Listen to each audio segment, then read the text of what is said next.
dari apa proyek-proyek yang nggak saya pikirkan sebelumnya. Akhirnya setelah mereka S1 saya paksa kuliah S2. Kenapa saya bilang paksa? Mohon maaf, ini orangnya ada ini. Nggak mau, dari mana bayarannya? Berangkat. Terus saya berangkat.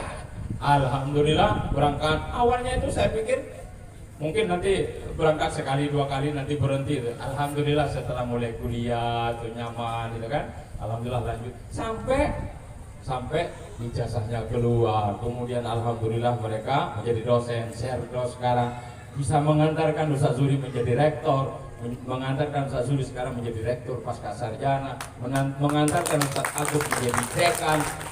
Ini sungguh perjuangan yang saya tidak pikirkan, tapi saya jalannya aja begini. Ketika saya dirikan pondok pesantren ini gambaran yang pertama. Tapi kalau mau sedikit meloncat, yang agak kocak adalah waktu pondok pesantren ini dulu pada masa awal, ya, saya mau sampaikan di pondok ini ada dua kubu persilatan. Satu dipimpin oleh Ustadz Nurul Yakin dari Surabaya, satu dipimpin oleh Ustadz Teguh Syukron. Muridnya Ustadz Teguh Syukron itu dia yang jadi polisi. Muridnya Ustadz Nurul Yakin, Ustadz Suhada. Mana Ustadz Suhada? Kebayang nggak? Yang besar dengan yang kecil itu berkelahi di atas meja di kelas. Sampai saya harus urus tepung tawar, ya. Tepung tawar dulu mereka itu. Coba berdiri Ustaz Suhada mana? Ustaz Suhada. Nah, Ustaz Nasruddin. Itu tepung tawar dulu itu. Ini sejarah ini. Sejarah luar biasa. Tetapi Ustaz Nasruddin itu, ya. Ustaz Nasruddin itu saya masih ingat, saya tempelin dari dalam rumah sampai dia terlempar keluar itu. Masih ingat kan? Tapi gara-gara ditempelin jadi polisi, alhamdulillah. Luar biasa.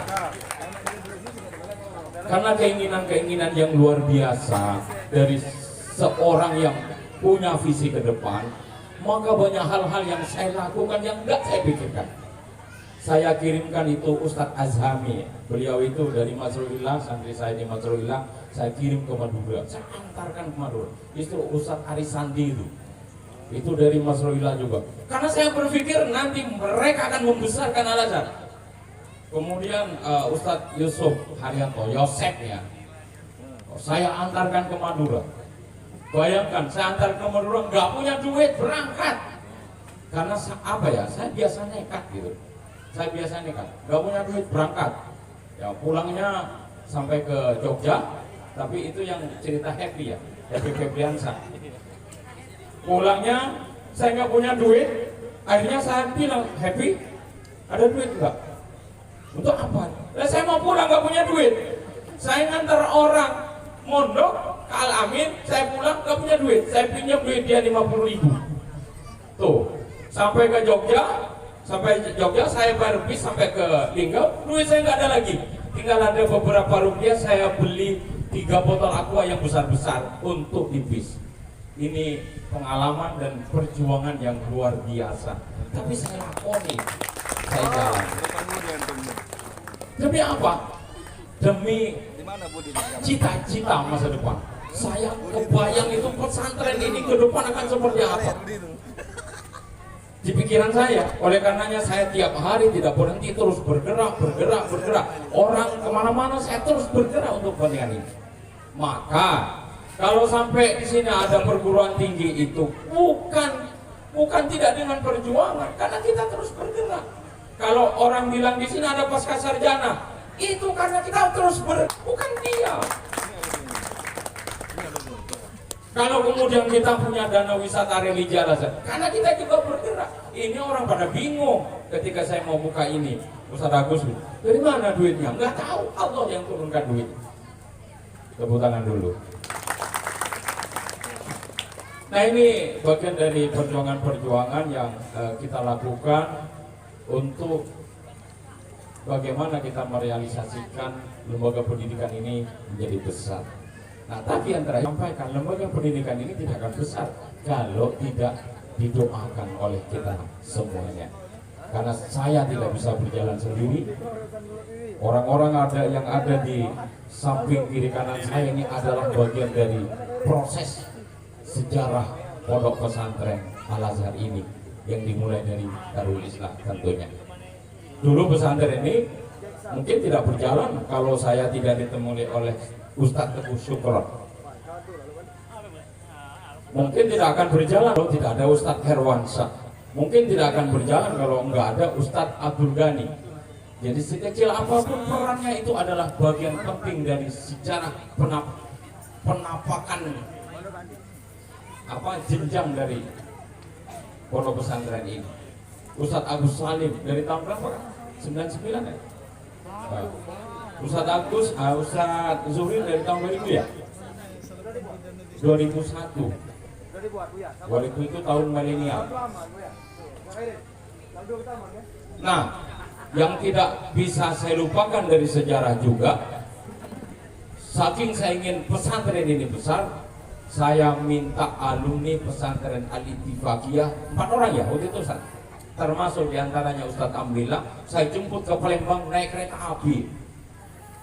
Benar Ustaz ya? Naik kereta api saya jemput beliau pulang ke Lubulingga naik kereta api. Jadi beliau itu adalah produk kereta api. Tapi apa yang terjadi? Beliau sekarang sudah jadi PNS Kementerian Agama.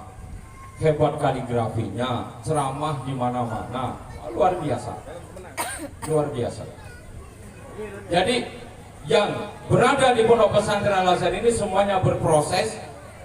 Ustadz Teguh Syukron akhirnya menjadi PNS di Kementerian Agama. Ustadz Herwan berproses dulu dari belajar Tifan ya Ustadz ya. Oh dulu belajar silat di sini di Al-Azhar di Darul Islah ya. Sampai itu proses sekarang menjadi anggota dewan dari PKS. Itu. Ya cuma Ustadz Abdul Ghani ini yang prosesnya sampai di mana sekarang Ustadz? Hah? Iya. Jadi alhamdulillah yang lain-lain sudah kita tolong menjadi orang-orang hebat, alumni-alumni kita. Kita hanya sedikit motivasinya. Selalu saya cerita kalau masih ingat ya. Nah, jangan berhenti bermimpi. Bermimpilah setinggi langit. Karena mimpi itu yang membuat kita punya semangat untuk meraihnya. Saya selalu bilang gitu. Jangan bermimpi menjadi sukses dengan modal. Cukuplah dengan kemauan untuk menjadi orang sukses. Saya selalu bilang seperti itu. Karena saya selalu cerita, dulu saya mondok pesantren Al-Amin, saya sudah nggak punya orang tua. Saya berangkat ke pondok pesantren Al-Amin nggak punya duit. Saya bawa kardus sarimi. Baju-baju saya masuk ke kardus sarimi, saya berangkat ke pondok pesantren Al-Amin. Saya tidak diantar oleh orang tua. Tapi saya alhamdulillah dialamin 3 hari 3 malam tidak makan, saya cuma minum air keran selama 3 hari 3 malam. Tapi saya masih hidup dan saya alhamdulillah walaupun tidak tamat dialamin, loh ini saya produk tidak tamat loh dialamin ini. Bisa mendirikan pondok pesantren sampai ke perguruan tinggi. Nah bayangkan kalau tamat dialamin, pasti lebih hebat lagi kan? Alhamdulillah. Maka saya selalu sampaikan cerita-cerita ini kepada santri. Nah, saya sampaikan sama santri, nah, jangan menunggu modal untuk bergerak, untuk berbuat. Berbuatlah dengan cukup dengan kemauan.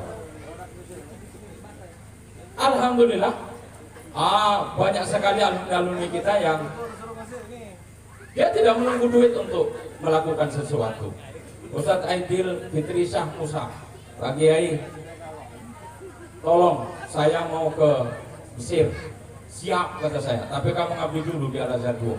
Begitu saya pikir setelah ngabdi di Al-Azhar 2 lupa, ditagihnya saya, didatangi. Oke saya urus, alhamdulillah. Sampai selesai di Mesir, pulang sini, tenang menjadi penceramah, kondang, sekarang mendirikan pondok pesantren. Luar biasa. Jangan dikira Al-Azhar tidak bangga. Jika Anda mendirikan pesantren lebih besar dari Al-Azhar lebih bangga. Allahu Akbar. Ada pesantren yang lebih besar dari Al-Azhar juga, Pondok Pesantren Riyadul Amin. Beliau itu dulu, tahu nggak? Beliau itu tukang engkol mesin dulu. Coba berdiri. Buya Mardutin berdiri.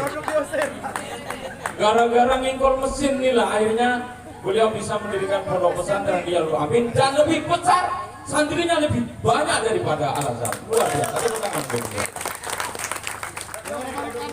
Yang saya salut dari beliau apa?